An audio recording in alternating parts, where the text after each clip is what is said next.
और मुझे क्या चाहिए जीवन में, यही एक बात है, चाहे आप कोई भी कास्ट में भी हो, गुरु आप बना सकते हो जिसको जिस भावना से मानते हो उनसे कोई हे ईश्वर, मैंने आपको गुरु रूप में अपने जीवन में धारण किया है, आप मुझ पे दया करो प्रभु, मैं आपसे दया मांगती हूँ शिष्य के रूप में, आप मुझ पे गुरु रूप में मुझ पे दया करो। कोई काम करे ना तो ढंग से कीजिए। मैं ये नहीं कह रहा हूँ कि आप लोग नहीं कर रहे हैं, बहुत अच्छा गुरु काज कर रहे हैं, मगर एक अच्छा रिश्ता बन गया उस महादेव से, इसीलिए इतना सर्दी में आप लोग कितने लोग रजाई में से निकल नहीं रहे, आप लोग चर्चा में जाते हैं, आते हैं, करते हैं, तो महादेव का काम कर रहे हैं तो और अच्छे तरीक़ा से जितना मजबूती से इस महादेव को पकड़ना है ना पकड़िए। बड़ी बालक है। हाँ क्या है ना पकड़ लिया खा लिया पकड़ लिया। नीलम दीदी को प्रणाम, साहब जी को प्रणाम, यहाँ बैठे समस्त गुरु बहनों गुरु भाइयों को प्रणाम। सबों को पता है कि चर्चा हमारे लिए ऐसी हो चुकी है कि जैसे कि हम दिन भर की रोटी खाते हैं, सबों की है, जो हम खास अपने जो हम सोचते हैं अपने लिए, जैसे कि कुसुम दीदी हो गई और दो चार गुरु बहन वगैरह हैं, उन के लिए कुछ ऐसा ही हो गया है कि अगर रोटी नहीं है तो चर्चा है नहीं है तो रोटी है, मतलब करना है तो करना है, फिर हमें चाहे कुछ भी हो। और हमारे शिव चर्चा की लाइन में क्या होता है कि अगर हमने आज दीक्षा ले ली, 2 दिन करी और परसों के दिन गायब, उसमें कोई मिलना नहीं है, कोई जुलना नहीं है, उसके बाद मैं अपने बता रहा हूँ कोई मिलना जुलना नहीं है, फिर मेरा 1-1.5 महीने 2 महीने के बाद चक्कर लगता है, उसमें भी चर्चा। पर मैं गुरु को सबसे भी मानता हूँ, मेरा हफ्ते में, महीने में, 2 महीने, 1.5-2 महीने, 3 महीने में शिव चर्चा का मौका मिलता है। देखो मैं ज़्यादा बड़ी बात नहीं करता हूँ, उतना ही करो। वो कहते हैं ना कि बड़ी बोलो की तौबा। खाली की चर्चा सुनी थी मैंने और आपने भी सुनी होगी, शायद ही सुनी होगी किसी के मुँह से। वही चर्चा मैं आप लोगों के बीच में भी रख रहा हूँ कि एक कोई संत था, बाबा की परम सेवा कर रहा, करता जा रहा है, हाल ही के मानने के हिसाब से बंगला दे रखा, गाड़ी दे रखी, किसी चीज़ की कमी नहीं है, पर अंतर किस जगह अटक गया पता है? मैं करता हूँ, मेरे करने वाले क्यों नहीं करते? आप लोग ये कहते हो ना कि मैं और मेरे से 2, हमारे 2 के 4, सुना होगा ना कि हम 2 हमारे 2, सुना है ना? अरे हम 2 कर रहे हैं, हमारे 2 क्यों नहीं कर रहे? कभी आपने सोचा है कि मेरे पे गुरु कृपा कर रहा है, मेरे बच्चों पे क्यों नहीं कर रहा? मैं भी चाहती हूँ कि मेरे बच्चे इस लाइन में जाएं। बाहर का धुआं हर किसी को जल्दी लग जाता है। गुरु का मनन करें, चिंतन करें कि हे शिव आप मेरे गुरु हो, मैं आपका शिष्य हूँ या शिष्या हूँ, मुझ शिष्या पर दया कर दीजिए।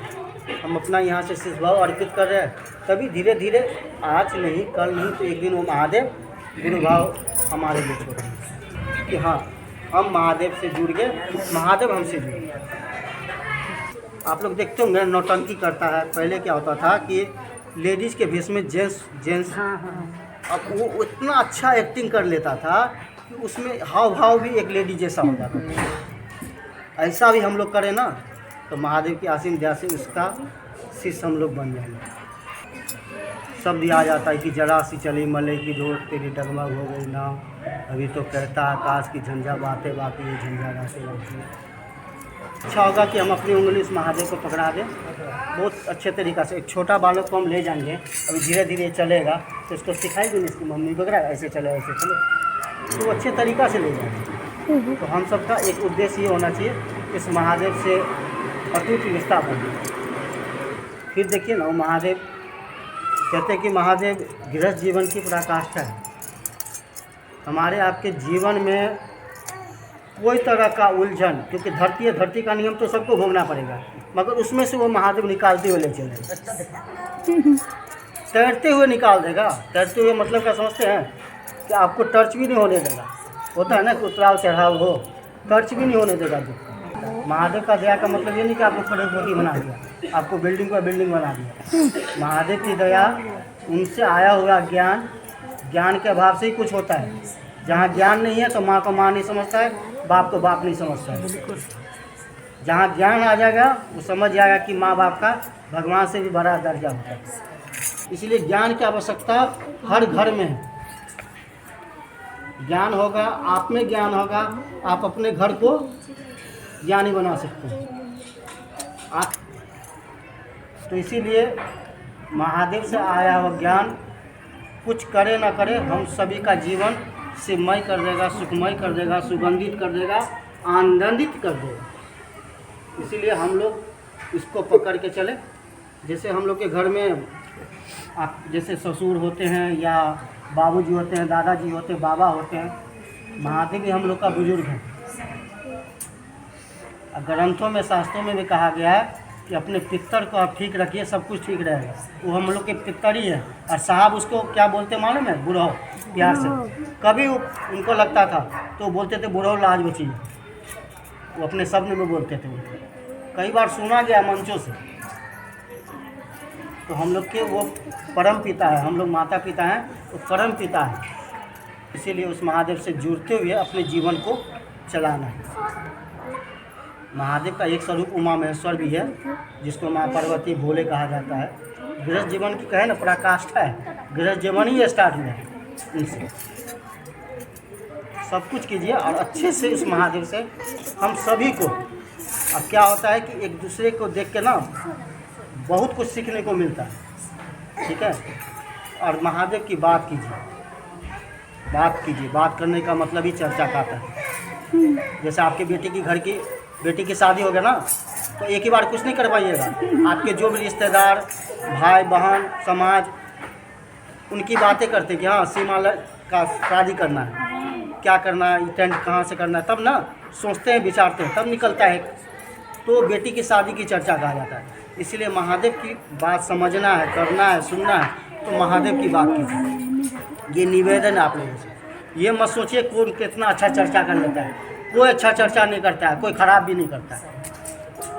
दया होती है उस महादेव की, किसी की ज़रूरत नहीं आपको, किसी की भी नहीं। दया मांगिए कि महादेव मैं आपकी चर्चा करने जा रहा हूँ या करने जा रही हूँ, दया कर दीजिए। क्या महादेव किसी पर दया किया, मुझे क्या मतलब है? मैं उसका काम करता हूँ, मुझ पर दया करेंगे वो। अगर वो हम उनके बच्चे हैं, बच्चे टॉफ़ी कैसे मांग लेते जिद करके? अगर मैं उनका काज कर रहा हूँ ईमानदारी से, मेरे अंदर ईमानदारी होनी चाहिए, तो महादेव दया कीजिए, आपको करना पड़ेगा। क्यों नहीं करेंगे? हक है मेरा, उनका भी हक है मेरे ऊपर कि चल बेटा तू भी गुरु काज कर। तो इसीलिए प्रयास कीजिए, महादेव की बातें कीजिए। और सबसे ज़्यादा जोड़ी महादेव की है। महादेव सबको अपने गले लगाता है। तो महादेव के शिव शिष्य और महादेव के गढ़ों में हम लोग सभी विराजमान हैं। अपने तरफ कहा नहीं गया, ये 3 सूत्र का पालन इसलिए कहा गया कि तीनों सूत्र में अपने आप को घुसेड़ दो। अपना प्रभु का काम ना छोड़ूं, हमेशा एकता बना के रखूं। जो हमारे 33 करोड़ देवी देवताओं में एकता है, तो एकता हम लोगों में भी होनी चाहिए।